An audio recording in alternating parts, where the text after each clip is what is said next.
Hey everyone, I'm back with a card share. So I made some time to craft after I had cleaned up a little bit in my area so I could actually move around back here. I say back here, I'm actually at the back of the room, back against the door, kind of thing. So it all started where I was wanting to make some thank you cards. And so I pulled this paper pad that was gifted to me from a fellow crafter, Aya. So thank you, Aya. She gifted me this Mintai um, paper wilderness 6x6, and you can kind of see the colors in it.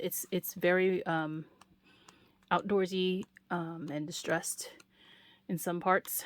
So I did pull a couple of sheets from this paper pad for the base, not for the base, but for the colors of my card.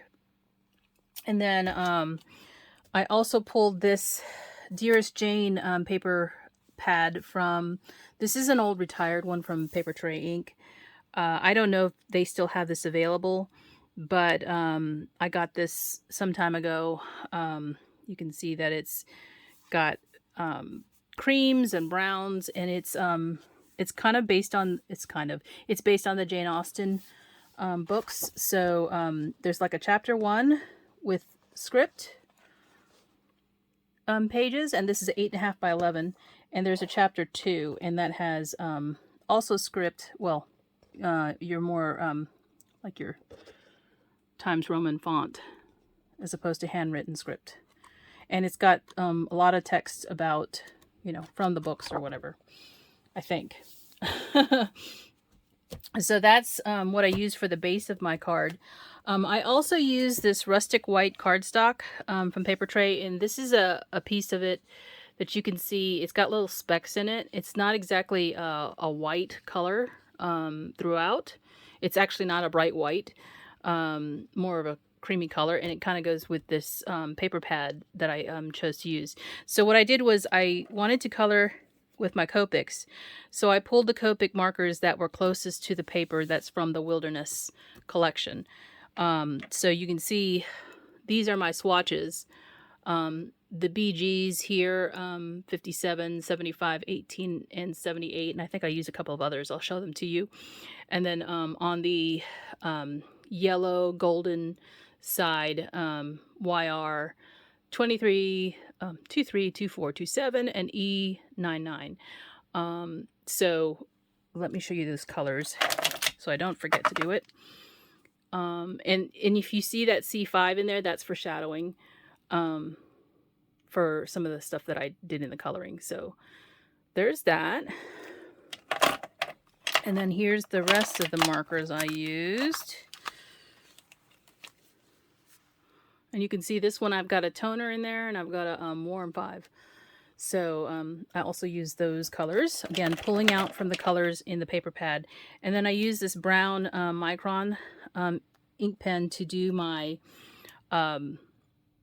threads. And what I mean by threads is that I use this stamp that I've had in my stash for a long time now. This is not something that came recently or even in the last 5 months. I've had this for a couple years and never stamped it out.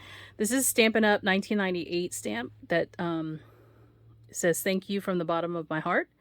So my cards are thank you cards. And I did some Copic coloring with this as my focal point or image. I use these dies to do some die cutting as well. This is a memory box cross-stitched frame borders, and I use the largest die size in this set. It says frame, but it cuts a solid stack or solid piece. It doesn't have a frame. There's this Paper Tray Ink rectangles. I think this is called basic rectangles. I keep my impress together with it because they go together. I think Nesting Basics Rectangles is what it's called from Paper Tray Ink. These are the ones I use for cutting my rectangles most often. And if I want a design to go around it like a little dot pattern, this set coordinates with this one. And this is the inside sentiment of my card, perfect pairing. I use the the thank you. So grateful for you. And this is the ink color I use to edge my paper in and also use some of this spritz that I've had for a long time, Vanilla Shimmer. As you can see, it's still pretty full.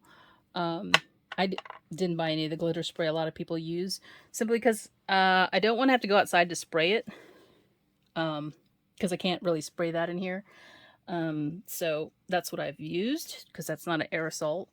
And then this one, I use this ribbon from Stampin' Up. This is that cinnamon cider, very narrow ribbon. And I also used this one from Michaels. I know this is from Michaels, even though I don't have the paper on it anymore, but I used this cream color right here.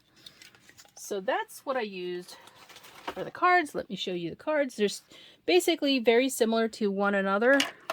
Oh yeah. There's also some gold luxe cardstock here. This is from Paper Tray Ink. Their gold is pretty yellow in color, and I thought it would go really well with the colored colors that I used for my cards. And so you can see they're kind of opposite of one another, because I chose the papers that were like mostly blue or mostly yellow or mustard.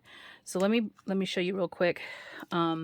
You can see I kind of colored them the same way but opposite of one another. If you can see, I did fussy cut it. I normally don't fussy cut, but I did fussy cut it. I did tuck the ribbon under this layer right here of the gold. So it's got a lot of layers on the front of the card.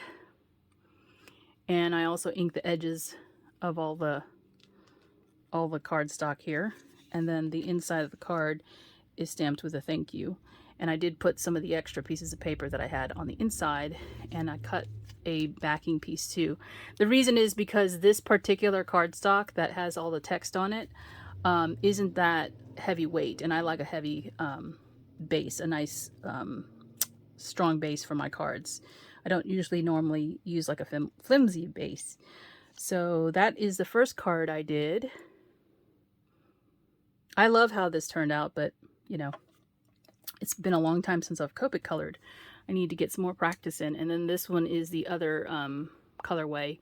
I guess you could say this is the more mustard tones. And because it has the mustard tone base right here, I decided to color this in mostly blue.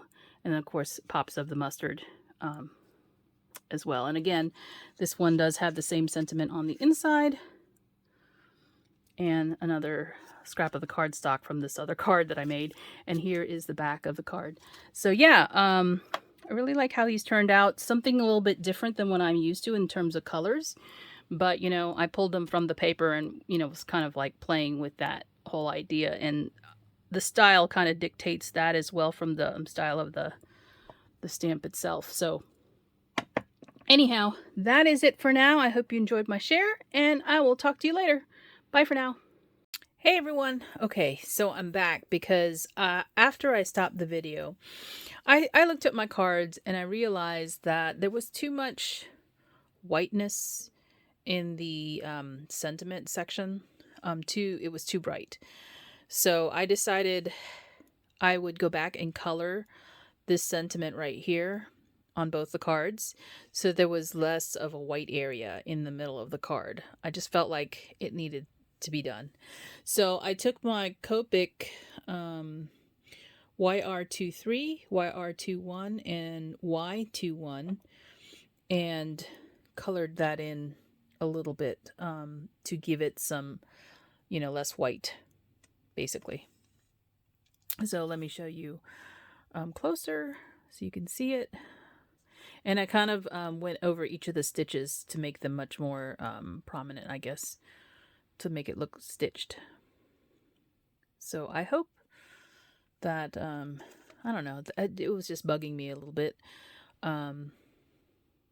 So I did go back and do that. And yeah, that's all I've changed on the card. And so I can send these out to some folks. So thanks for watching, guys, and I will talk to you soon. Bye for now.